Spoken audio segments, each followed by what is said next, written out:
성경에 하나님의 이름이 한 번도 등장하지 않는 책 에스더의 이야기입니다. 에스더서 전체에서 하나님은 명백히 부재하시는 것처럼 보입니다.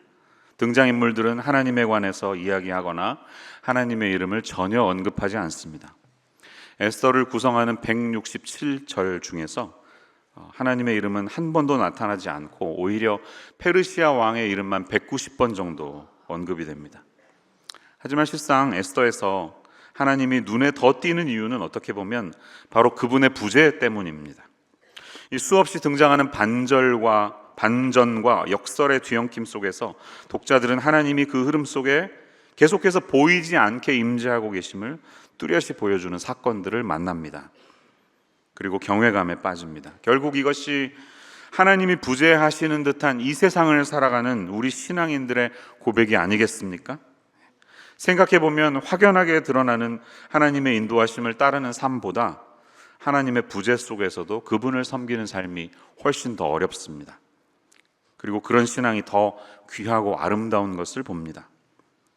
우여곡절 끝에 일어나는 듯한 일련의 사건들 속에서 결국 우리는 그 사건 무대 뒤에서 그 시간들을 주관하고 움직여서 당신의 백성인 유대인들의 생명을 보존하시는 도움이 되시는 하나님이라는 사실을 이 책은 우리가 발견하게 되는 것을 알게 되죠. 그러면서 우리가 내릴 수 있는 결론은 하나님이 함께 하시지 않는 것처럼 보이는 그때에도 하나님은 그곳에 우리와 함께 임재하고 계신다는 사실입니다. 하나님께 속한 모든 세대의 백성들에게 위로를 주는 이 메시지, 우리가 이번 주에 에스더를 읽으면서 함께 살펴볼 이야기 속에서 하나님이 어떤 분이신지 다시 한번 찾아보는 시간이 되었으면 좋겠습니다. 제가 좀 배경을 설명드려야 될 것 같은데요. 지난주에 우리가 봤던 표를 다시 한번 보게 되면 한번 올려주시면요. 지난주는 우리가 느헤미야를 살펴보았는데 아닥사스다 왕 때 이야기였다고 했죠. 지금 페르시아 제국이신데 아닥사스다 왕의 아버지가 아하수에로입니다. 세상에는 크세르크스라는 왕으로 알려져 있습니다. Xerxes라고 발음이 좀 어렵죠. Xerxes, Xerxes라고 알려진 왕입니다. 그의 아버지는 다리우스 1세이고요. 아하수에로 때 그 유명한 살라미스 전투가 있었습니다.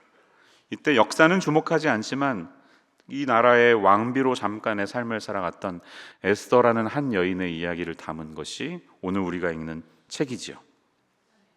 네, 다음 그림을 보시면 이 왕좌에 앉아 있는 왕이 다리우스 1세라고 하고요. 그 뒤에 서 있는 이 왕자가 이제 왕이 될 아하수에로 왕인데 조각에서 가져온 그림입니다. 여러 영화들이 페르시아 제국을 다뤘는데 10몇 년 전인가요? 영화 300이라는 영화가 있었습니다. 스파르타와 페르시아의 전투를 다룬 영화였는데 그때 이 묘사된 왕 한 번만 더 보여주세요. 네, 이분이 바로 크세르크스 왕이었죠. 나는 관대하다 이렇게 알려진 분으로 알고 있습니다. 그리스의 역사가였던 헤로도투스에 의하면 그는 키가 2m 30이나 되는 큰 장신의 키를 가진 사람이었다고 합니다. 당시 페르시아 제국에서 가장 큰 사람이었다고 합니다. 그의 통치 시대에 부인이었던 와스디라고 하는 왕후가 있었는데 그 여인이 폐위 사건이 일어나죠. 그게 에스더 1장 2장에 나타나는데 그래서 다시 왕비를 찾아야 했던 그 시절 놀랍게도 이 페르시아 제국 전체 이 넓은 나라 많은 후보들 중에서 한 명의 왕비로 뽑히는 여인이 놀랍게도 유대 민족의 에스더였다. 그 이야기가 바로 이 책의 내용이죠. 그런데 유대 민족이 하만의 음모 때문에 위기에 빠졌을 때 왕비였던 에스더가 용감한 결단과 행동으로 왕 앞에 나아갔기 때문에 위기 속에서 죽임을 면하고 죽임이 아니라 오히려 반전의 사건을 이루는 그것을 기념하게 된 불임절 이야기가 오늘 또 9장에서 정리되고 있습니다. 우리가 불임절 이야기에 대한 배경을 함께 읽었습니다. 자, 이게 저와 여러분이 잘 알고 계시는 에스더 사건의 이야기인데요. 우리가 잊지 말아야 할 것은 이 일련의 사건이 단지 이렇게 짧은 몇 개월 사이에 일어난 사건이 아니라는 것입니다. 이 사건이 쭉 펼쳐지기까지 상당히 긴 시간이 흘렀다는 것을 우리는 성경을 통해서 알게 됩니다. 표를 한번 다시 보여주시면요. 아하수에로가 왕위에 BC 486년에 올랐는데요. 그 다음에 약 3년의 시간이 흐르고 왕후가 폐위가 되었고 다시 그로부터 한 4년, 5년의 시간이 흐른 후에 에스더가 왕후의 자리에 오른 후 다시 5년이 흘러서 이 불임절 하만의 음모 사건이 있었다는 것을 보면 약 10몇 년 동안에 있었던 12년에 걸친 사건 속에서 일어났던 말이라는 것이에요. 그래서 그것을 본문을 통해 우리가 확인해 보면 성경 세 군데만 보게 되면 에스더 1장에 보면 이 왕이 있은 지 3년의 잔치를 벌이다가 왕비가 폐위가 됐었죠. 그런 일이 있었다는 것입니다. 그리고 왕의 제7년, 그로부터 4년이 흘러서 에스더가 왕의 간택을 받아서 그 다음 해에 이제 왕비가 되었다는 사실을 알게 되고 3장 7절을 보면 왕이 다스린 지 12년 차에 그로부터 또 5년이 흘러서 이 불임절 사건, 유대민족이 어려움에 빠지게 된 일이 있었다는 것을 알게 됩니다. 근데 그 날짜를 좀 기억을 하시고 월을 기억하시면 좋겠습니다. 우리가 이 부분을 보면서 한 가지 에스더에 대해서 볼 수 있는 사실은 여러분 왕비가 되고 나면 기득권이 생긴 것입니다. 얼마나 편하겠어요, 그렇죠? 돌봐주는 하인들이 늘 따라다니고 날마다 리무진이 왔다 갔다 할 것이고 매일 아주 최고급 미용실에 다닐 것입니다. 머리 해주는 사람들이 있을 것입니다. 근데 이제 수년의 시간이 흘렀음에도 그가 가진 기득권을 기꺼이 내려놓고 포기하고 결단하면서 나아가는 모습이 있었다는 것이죠. 왕비에서 폐위되는 것뿐만이 아니라 죽음의 위협이 있다 할지라도 그럼에도 불구하고 나아가는 이 여인의 모습을 우리가 주목해서 보아야 할 것 같습니다. 자, 표를 하나 더 참조해 드리면, 자, 이 하만이 다 죽여버려야지 하고 사람들에게 제비를 뽑게 했던 때가 니산월이었거든요. 아까 본문에서 나왔습니다. 근데 뽑았던 날짜가 아달월이었습니다. 그러니까 종교력으로 보면 12월이니까 11개월의 시간이 남은 것이에요. 이제 11개월이 흐르면 이 음모 속에서 정해진 날 페르시아에 흩어진 모든 유대 민족이 멸절당하는 위기의 시간이 찾아왔다는 것이에요. 이 절박한 11개월을 어떻게 해야 될까? 모르드게가 알고 사람들이 이 두려운 편지를 받은 상황 속에서 얼마 있지 않아서 에스더가 결단 끝에 왕에게 직접 나아가는 이 긴박한 사건이 에스더에 담겨 있게 되는 것이죠. 여러분들이 이번 주에 이 흥미진진한 이야기를 보시면서 이 무대 뒤에서 아무 말씀하시지 않지만 살아서 일하시는 하나님의 놀라운 성품을 발견하는 한 주간이 되시기를 축원합니다. 오늘 이번 주 일주일을 바라보면서 그럼 우리가 생각하는 그 하나님이 어떤 하나님이신지, 하나님의 성품을 우리가 두 가지 아웃라인으로 생각해 보겠습니다. 첫 번째는 이 불임절에 발견되는 하나님은 슬픔이 변하여 기쁨이 되게 하시는 반전의 하나님이시라는 겁니다. 하나님은 우리의 슬픔을 기쁨으로 바꾸시는 하나님이십니다.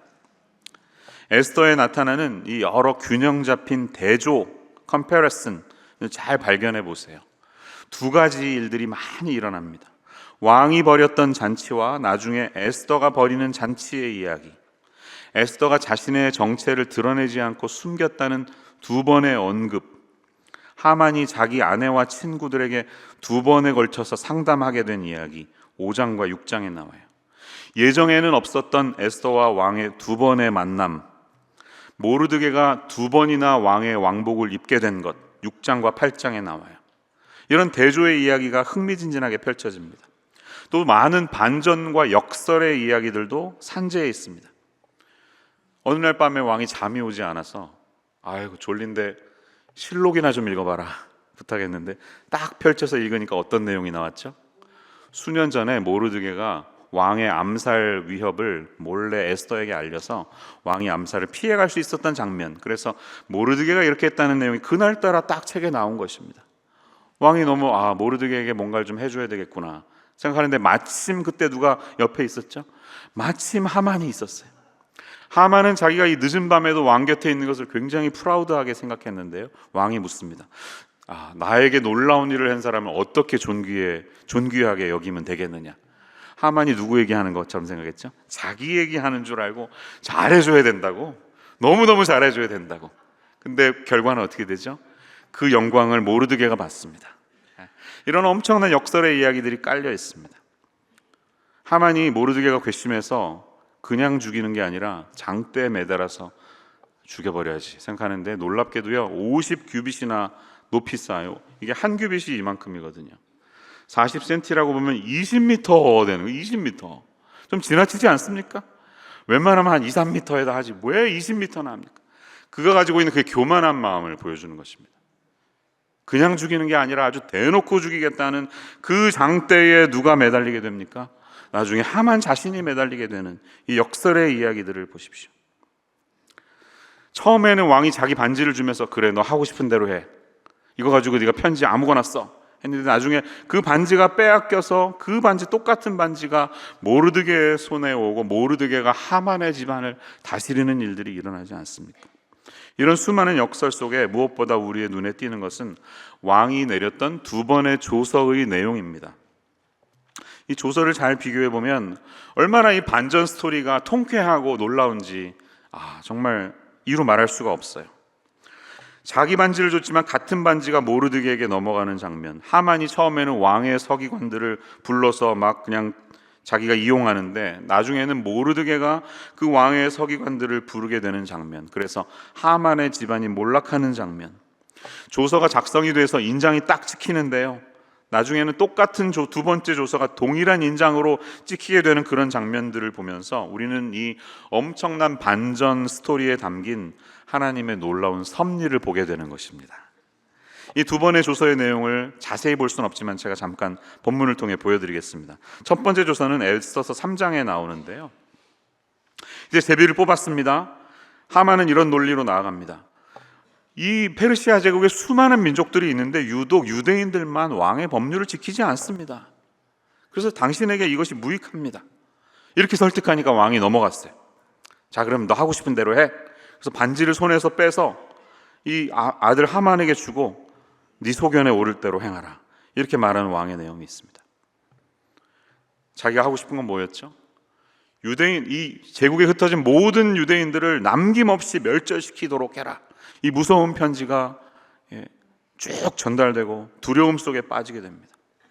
그러나 후에 에스더의 용기로운 행동 때문에, 그래서 왕궁에서 있었던 에스더의 잔치 속에 하만이 벌였던 잘못된 행동으로 오해받으면서 왕의 분노를 사서 오히려 하만이 장대에 달려 죽게 됐죠.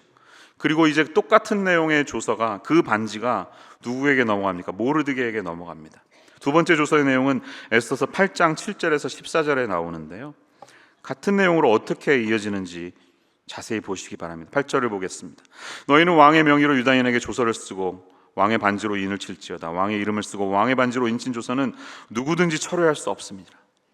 이제 왕이 오히려 도장을 이쪽에 찍어주면서 이 조서를 가지고 네 모르드게가 하고 싶은 거 해라, 이렇게 권한을 줄 때 어떤 내용이 기록됩니까? 11절을 보면 왕이 여러 고을에 있는 유다인에게 허락하여 그들이 함께 모여 스스로 생명을 보호하여 각 지방의 백성 중 세력을 가지고 그들을 치려하는 자들과 그들의 처자를 죽이고 도륙하고 진멸하고 그 재산을 탈취하게 하되 라고 기록되어 있습니다. 여러분, 얼마나 이게 엄청난 반전의 역전의 이야기입니까?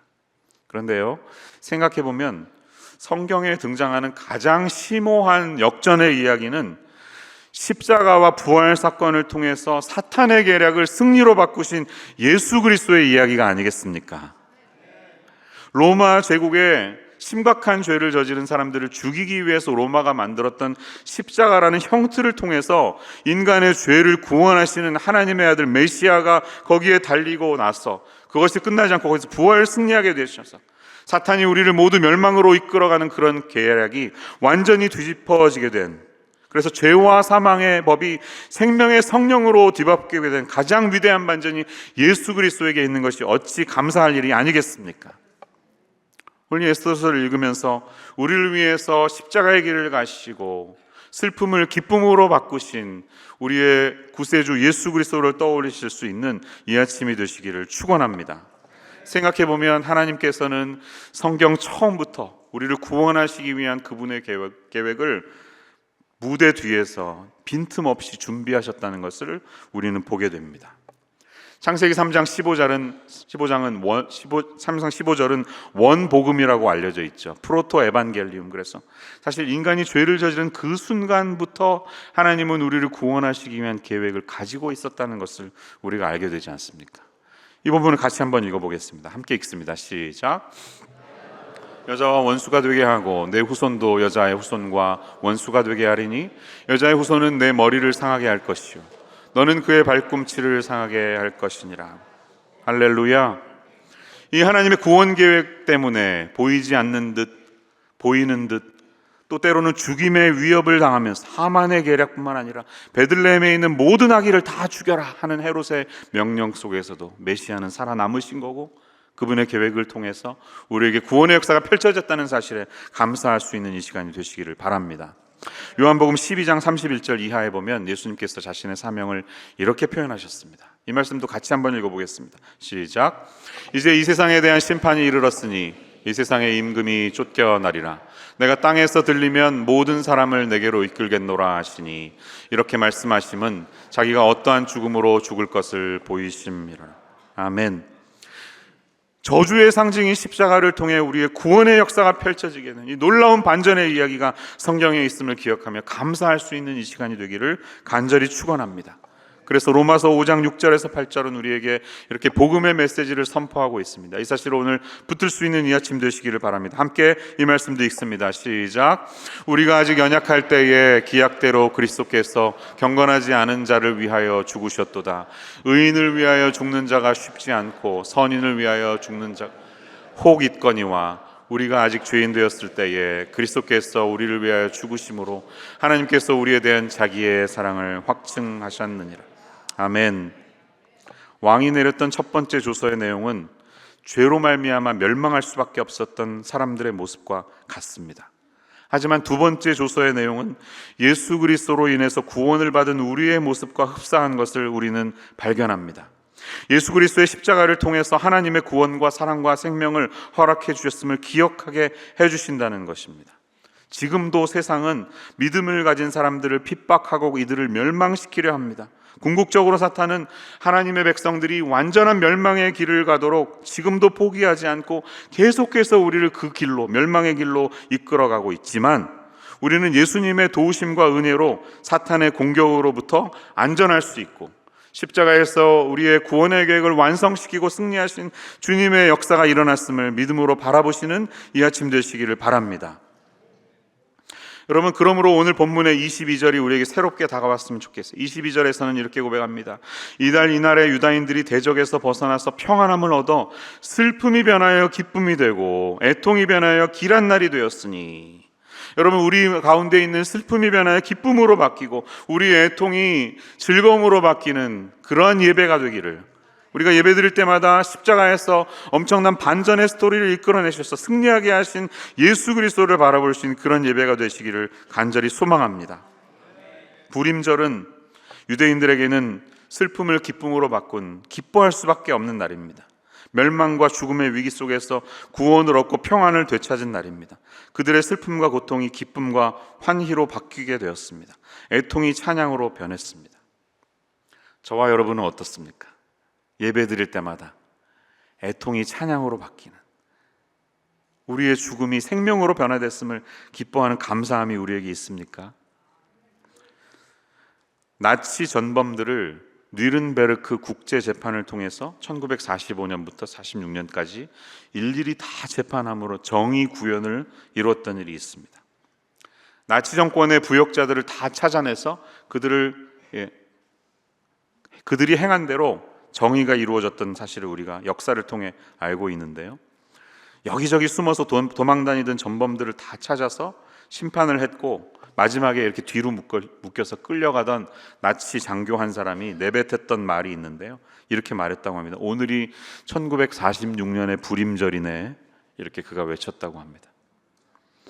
유대인들에게 불임절은 진정한 축제를 떠올리게 되는 날입니다. 조세프 스탈린, 그는 유대인들을 경멸하고 싫어했던 사람으로 유명했습니다. 소련에 흩어져 살고 있는 유대인들을 강제 이주시켜서 격리된 장소에 살도록 하는 정책을 펼쳤던 사람입니다. 우리 만주 연해주에 살던 우리의 조상들도 하루아침에 갑자기 기차를 타고 머나먼 키르기즈스탄, 카자흐스탄, 우즈베키스탄으로 끌려갔던 슬픈 역사가 있었죠. 유대인들에게는 그 사실을 잊을 수 없는 사람이 바로 스탈린이었는데요. 놀랍게도 스탈린의 마지막은 1953년 3월 1일 날 그가 갑자기 뇌졸중이 와서요, 계속 누워있게 됐습니다. 스트로크가 온 거예요. 그러다가 몇 년 후에 사망하게 되었는데요. 참 아이러니컬한 것은 그날이 양력으로 불임절이었다고 합니다. 우연이라고 말하기에는 참 놀라운 일입니다. 공동 번역은 22절을 번역하면서 초상날이 축제일로 바뀐 달이 되었다고 번역하고 있습니다. 저와 여러분이 오늘 함께 드리는 예배 속에 하나님 앞에서 드리는 이 축제의 감정이 막 우리의 감정 속에서 흘러나올 수 있는 그런 하루가 되시기를 간절히 축원합니다.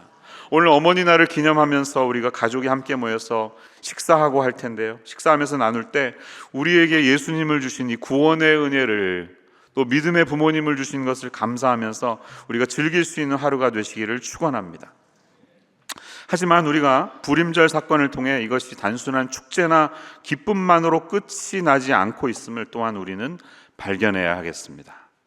그래서 오늘 함께 나누고 싶은 두 번째 아웃라인은 이렇습니다. 불임절에 발견되는 하나님은 가벼운 감정에 따라 일하지 않으시는 공의의 하나님이시라는 겁니다. 우리 하나님은 공의의 하나님이십니다. 여러분, 누군가가 혹은 어떤 민족이 멸절되는 것은 결코 아름답지 않습니다. 본의 아니게 억울하게 죽는 사람도 있을 거예요. 유대인들이 본의 아니게 반유대주의 정서에 사로잡혀서 지금까지 역사 가운데 있었던 많은 유대인으로 태어났기 때문에 피해를 당했던 것은 참으로 안타까운 일입니다.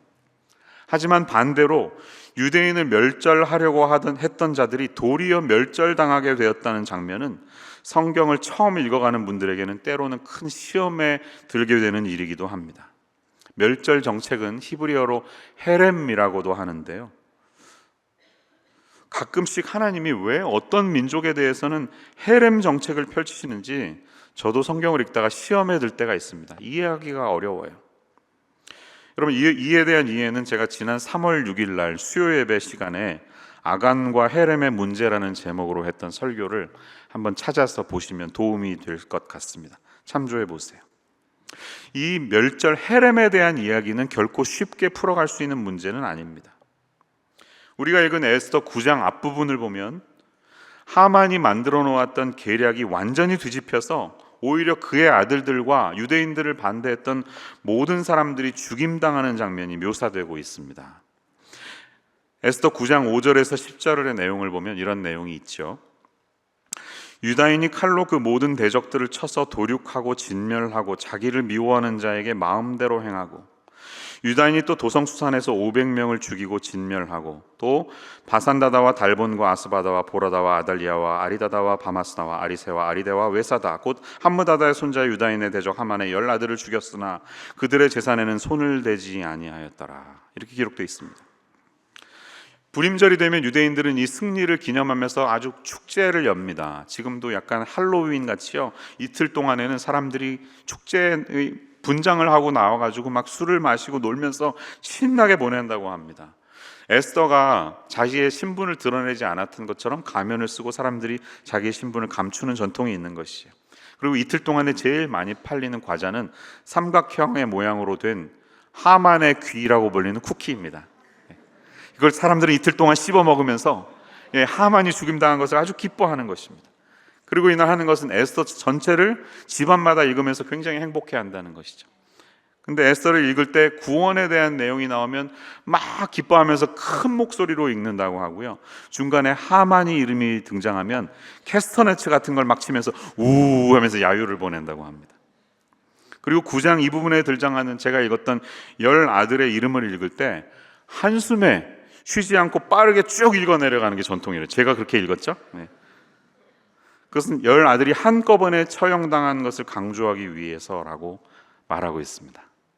그런데 10절 마지막을 보면 하만이 처음 계획했던 조서의 내용과는 다른 행동을 봅니다. 두 번째 조서에도 너희들이 반대자들을 죽이고 재산을 가져가라 이렇게 적혀 있는데 재산에는 손을 대지 않는 모습을 우리가 봅니다. 왜 그랬을까요? 이유가 무엇일까요? 그렇게 하라는 왕의 조세가 있었음에도 불구하고 왜 재산을 가지고 가지 않았을까요? 이것은 하나님이 유대인들에게 베풀어 주신 구원의 은혜를 손상시키지 않기 위해서입니다.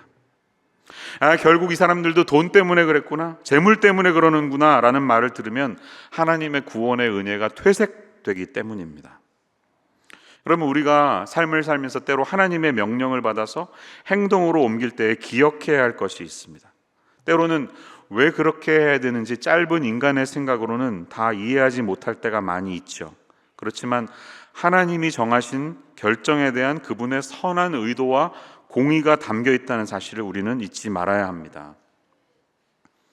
하만이 유대민족을 죽이기로 결심했던 이유는 깊게 올라가 보면 그의 알량한 자존심 때문이었습니다. 왜 내가 지나가는데 다 엎드려서 절하는데 모르드게 너만 절하지 않느냐? 모르드게를 미워하는 감정이 유대민족 전체를 죽여버리겠다는 그의 알량하고 사사로운 사심 때문에 이루어졌다는 것이죠. 교만함 때문이죠. 생각해보면 인간의 행위는 공의로운 것보다는 우리의 감정 때문에, 사심 때문에 이루어질 때가 굉장히 많습니다. 하지만 하나님의 행위에는 사사로운 감정이 아니라 철저한 공의 가운데 이루어지고 있음을 우리는 잊지 말고 기억해야 할 줄로 믿습니다. 하만의 집안과 그 아들들이 모조리 멸절되게 된 사건은 큰 시각으로 성경의 과거를 돌이켜보면 사울 스토리를 떠올릴 수가 있습니다. 하나님이 아말렉 족속 전체를 다 죽여라 이렇게 명령하신 적이 있었죠. 사무엘상 15장에 나오는데요. 그때 사울은 그가 잡은 아각은 잡았지만 죽이지 않았고 허투루 된 것만 다 죽여버리고 가치 있는 것들은 남기는 죄를 범했습니다. 인간적인 감정이죠. 그것에 대한 하나님의 심판이 완결된 것이 아닌가 그렇게 생각해 봅니다. 근데 하나님이 왜 아말렉 족속만큼은 다 진멸하라고 하셨을까? 우리는 알 수가 없습니다. 그러나 당시의 아말렉 족속이 완전히 하나님의 반대편에 서 있었던 악의 무리였음에는 의심의 여지가 없습니다. 어느 민족을 특별히 진멸하라고 하시는 하나님의 명령에는 우리가 미처 다 알 수 없는 하나님의 뜻이 있음을 알아야 합니다. 비록 우리가 다 이해할 수는 없지만 하나님의 변함없는 공의에 의해서 역사의 수레바퀴는 굴러가고 있다. 이렇게 우리가 믿어야 한다는 것입니다.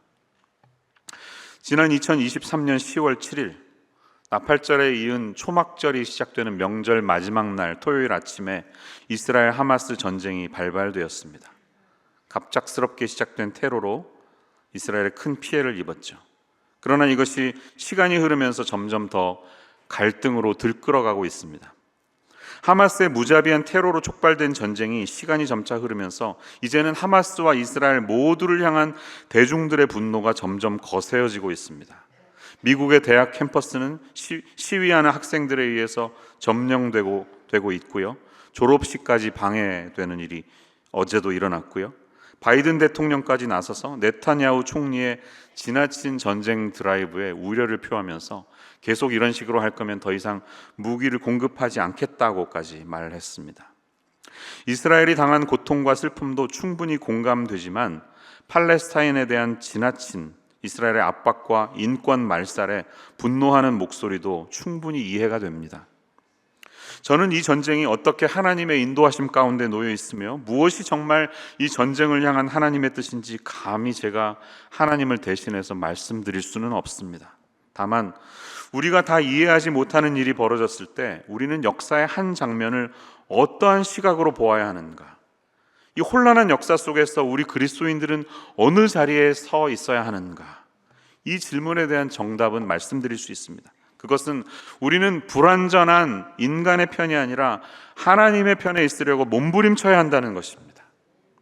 불완전한 사람이 완전한 것처럼 여기지 마시기를 바랍니다.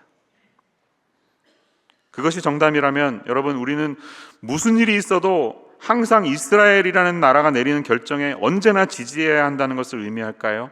아니요, 그렇지 않습니다. 우리는 새롭게 세워진 이 육신적인 이스라엘이라는 국가와 하나님의 구원을 펼쳐가는 경륜의 도구로서의 영적 이스라엘인 교회가 어떤 관계에 있는지 오해하지 말아야 합니다. 지금은 육적인 이스라엘이라는 국가가 내리는 모든 행위는 곧 하나님의 선한 뜻을 의미하는 것이 아니라는 것이죠. 저는 오히려 상당히 많은 부분에서 이 죄성이 담긴 타락한 인간이 내리는 결정들이 그 정책 속에 담겨 있을 것이라고 생각합니다. 우리가 살아가는 미국이라는 나라는 하나님의 축복을 굉장히 많이 받은 나라입니다. 역사상 하나님의 축복이 정말 많이 있었던 나라라는 마음이 듭니다. 파운딩 파더들이 그랬고요. 또 지금까지도 가장 많은 선교사를 전 세계에 보내는 나라가 미국이 아니겠습니까? 그런 의미에서 영적으로 축복받은 나라인 것은 분명합니다. 하지만 그렇다고 해서 미국을 다스리고 있는 이 정치가들이 내리는 모든 결정들이 곧 하나님의 뜻과 동일하다고는 생각할 수 없는 것이죠. 그와 마찬가지라는 것입니다. 우리는 이 사실을 잊지 말아야 합니다. 우리 그리스도인들은, 특별히 우리는 개혁주의 신앙 전통에 따라서 건전한 성경적인 세계관, 성경적인 종말관으로 성경을 풀어가는 것이 아니라 잘못된 세대주의 종말론에 사로잡힌 사람들이 너무 많은데, 한국 교회도 굉장히 많은데요, 그런 사람들의 영향으로 이 종말적인 시각을 잘못 바라보고 있는 것을 경계해야 하는 줄로 믿습니다. 며칠 전에도 캠 선교회라는 어떤 지도자 한 분이 꼬꾸라지고 타락한 스토리가 들려오면서 가슴이 참 아팠는데요, 그분을 따르는 수많은 사람들이 굉장히 실망했는데, 그분이 가르치는 가르침 속에는 굉장히 세대주의적인 종말론의 가르침이 있다는 것이죠. 우리는 이런 것들을 잘 구분할 수 있어야 합니다. 이들의 가르침처럼 마치 다시 예루살렘이라는 땅에 피지컬리 제3의 성전이 다시 세워져야 예수님의 재림이 임할 것이라는 그런 주장이나, 복음이 지중해에서 출발했지만 유럽을 거쳐서 아메리카 대륙으로 가서 아시아로 와서 중국을 통해 다시 중공으로 돌아가는 이 서진 정책을 통해서 그때야 세상의 종말이 온다는 백투 예루살렘 운동 같은 것은 우리에게 성경적인 종말에 대해서 많은 오해를 불러일으켰습니다. 복음은 단순히 서진하는 것만이 아니라 동진하기도 하고 북진하기도 하고 남진하기도 하고 온 방향으로 움직이는 것이 복음입니다. 하나님은 아브라함에게 약속하신 대로 땅의 모든 족속이 너로 말미암아 복을 얻을 것이라는, 이스라엘을 포함한, 이스라엘을 통해서 이루어지는 모든 민족을 향해 구원을 펼쳐가시는 그런 하나님이신 줄로 믿습니다. 그러니까 우리가 이스라엘 하마스 전쟁을 어느 한쪽 편을 일방적으로 들면서 영적으로 이 사태를 쉽게 해석하는 것은 굉장히 위험한 발상입니다. 우리의 사명은 모든 민족에게 복음을 전하라는 주님의 명령을 따라서 이스라엘 민족의 구원을 위해서도 힘쓰고 기도해야 할 줄로 믿습니다. 그렇지만 팔레스타인의 민족들 속 안에서도, 또 넓게 보면 3억 2천만이라는 아랍 세계에 속한 수많은 민족들 속에도 하나님의 예배하신 구원받아야 할 자녀들이 있음을 기억하면서 진정한 하나님의 샬롬의 평강이 그 땅 가운데 임하도록 오늘 기도해야 할 줄로 믿습니다. 예루살렘이라는 말의 살렘은 평화를 의미한다고 하죠. 살람 알레쿰, 말레쿰 살람, 다 평화입니다. 그렇게 아랍 사람들은 인사하죠. 살렘은 평화, 평강, 샬롬입니다. 하지만 누군가의 글처럼 예루살렘에 샬롬이 없다는 말은 정말 맞습니다. 이스라엘은 언제나 타민족들의 전쟁의 위협 속에서 늘 불안과 테러의 공포에 시달립니다. 이스라엘에 가보신 분들은 알 거예요. 벤구리온 공항에 탁 내리는 순간 어마어마한 기관 단총을 두른 수많은 군인들이 공항을 활보하면서 돌아가는 것을 보면서 우리는 약간의 공포감을 느낍니다. 출입국하는 과정 속에 아주 굉장히 세심하게 한 사람 한 사람을 검색하는 모습을 보면서 느꼈던 안타까움이 저에게도 있습니다. 이스라엘은 한국과 더불어서 세계에 몇 안 되는 징병제 국가입니다. 남자는 3년, 여자는 2년 의무적으로 복무해야지 이후에 사회생활을 이어갈 수 있다고 합니다. 여러분, 이스라엘에서 가장 큰 마켓, 가장 큰 시장이 어떤 시장인 줄 아세요? 경호시장입니다. 경호시장. 수많은 사설 경호업체들이 경쟁적으로 민간단체, 개인과 회사와 학교, 쇼핑몰, 영화관, 회당의 경호에 나섭니다. 이스라엘에서는 기관단총을 지팡이처럼 일상적으로 들고 다니는 수많은 무장 경호원들을 흔히 볼 수가 있습니다. 이스라엘이 가장 심혈을 기울여서 많은 예산을 투자해서 준비한 것은 아이언돔이었습니다. 방호체계. 국가의 많은 예산이 여기에 투입됐지만 아이언돔도 속수무책으로 무너졌던 것을 우리는 지난 10월에 보지 않았습니까? 잊지 말아야 합니다. 여러분, 우리 그리스도인들이 기도해야 될 때 수많은 정치가들이 이 땅에 있지만 그들의 마음에는 하나님의 손에, 그들의 마음이 하나님의 손에 붙잡혀 있음을 우리는 잊지 말고 이 세상의 지도자들을 위해서 기도해야 할 줄로 믿습니다. 잠언 21장 1절은 이렇게 말합니다. 왕의 마음이 여호와의 손에 있으며. 세상의 대통령과 수많은 총리들과 이 집권 정부가 내리는 결정도 궁극적으로 다 하나님의 손에 있음을 기억하면서 비록 사람들이 저런 잘못된 결정을 내리기도 하지만 그것을 주관하시는 하나님께서 이 어려운 시기를 인도해 가시도록 기도하는 그리스도인들이 되어야 할 줄로 믿습니다. 2024년에 전 세계의 50%에 해당하는 국가에서 총선이나 대선이 이루어진다고 합니다. 여러분, 이것을 위해서 우리가 기도해야 하지 않겠습니까? 우리 세상의 정부들을 위해서 그들이 하나님의 손에 놓일 수 있도록 우리가 기도해야 할 줄로 믿습니다. 또한 우리가 잊지 말아야 할 사실은 시편 127편 1절의 말씀처럼 여호와께서 집을 세우지 아니하시면 세우는 자의 수고가 헛되며 여호와께서 성을 지키지 아니하시면 파수꾼의 깨어있음이 헛되도다라는 말씀입니다. 아무리 많은 국방 예산을 투입해서 나라를 보호하고 경호 시스템을 갖춘다 할지라도 그 걸음을 인도하시고 우리를 주관하시는 하나님이 지켜주시지 않으면 파수꾼의 깨어있음이 헛되도다라는 말씀입니다. 여러분, 우리의 삶은 어떻습니까? 우리의 삶을 주관하시는 하나님의 손이 우리를 붙들고 있어야지 세상의 왕들을 의지하고 물질을 의지하며 우리의 가진 재산을 의지해서 나아간다면 그 평화는 진정한 평화가 아니라는 것입니다. 오늘 예배드리면서 진정한 하나님의 샬롬, 하나님의 평강이 이스라엘과 중동 땅과 우리가 전쟁이 그칠 수 있도록 기도하는 이 땅 모든 곳에 임할 수 있기를 함께 기도하는 오늘 아침이 되시기를 주님의 이름으로 간절히 축원합니다. 기도하겠습니다. 참 좋으신 주님, 우리의 생각은 짧아서 하나님의 모든 계획과 뜻을 다 이해하지 못할 때가 있습니다. 그러나 그때에도 공의로우신 하나님이 역사의 수레바퀴를 이끌어 가시며 하나님의 뜻 가운데 역사의 종말을 향해 이끌어가고 계심을 기억하는 저희들이 되게 하여 주시옵소서. 우리의 눈에 하나님이 보이지 않을 때도 있지만 에스더서에 한 번도 하나님의 이름이 등장하지 않지만 하나님은 변함없이 무대 뒤에서 우리를 샬롬의 길, 평강의 길로 이끌어 가시는 참되고 놀라우신 하나님임을 기억할 수 있는 우리들의 인생 되게 하여 주시옵소서. 예수님의 이름으로 기도합니다.